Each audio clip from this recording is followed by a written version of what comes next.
Hiwalay man sa gamit na salita, tayo'y pinagbuklod ng isang diwa para sa isang mahalagang gawain. Ang mga hinirang ay tipunin.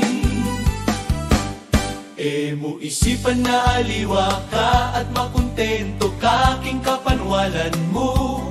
Ikaing may pili na ating misyon, ban mong alaganaping lagyo ng abaya, hawaking kabilugan ning yato. Panawen kapsat nga agsubli tayo itinamarswa, an tayo agduwa-duwa no dikit ayaten tayo isuna. Awaten tay nga rutiman nakabaling nga nagana isuni abaya hawa.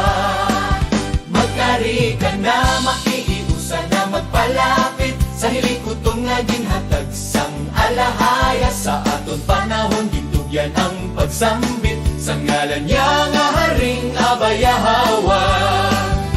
Purihin siya ang ating pinakadakila, sa banal makapangyarihang pangalan niya. Purihin at luwalhatiin nating sasambahin ang abaya hawa, ang hari natin.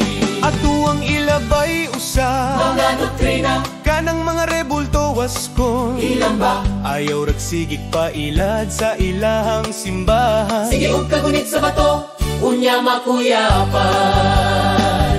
Magkari ka na makiiusa na magpalapit sa hilikuton nga ginhatag sang alahaya. Sa aton panahon gintugyan ang pagsambit sa ngalan niya nga haring abaya hawa. Purihin siya ang ating pinakadakila, sa banal makapangyarihang pangalan niya. Purihin at luwalhatiin nating sasambahin ang abaya hawa, ang hari natin.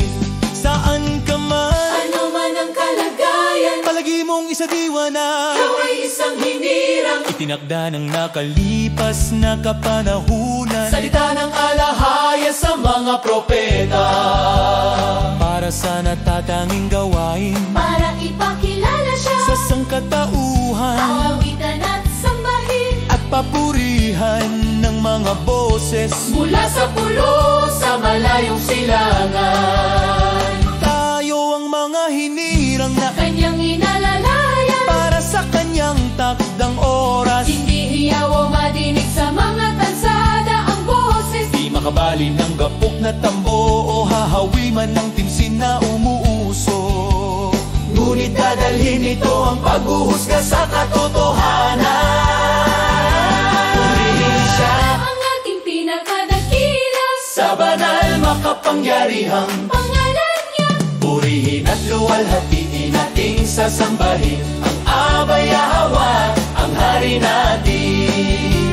Purihin siya ang ating pinakadakila, sa banal makapangyarihang pangalan niya. Purihin at luwalhatiin nating sasambahin ang abaya, ang hari natin. Ang hari natin, ang hari natin. Ihayag natin ang kanyang kalooban at banal na pangalan. Kapatid,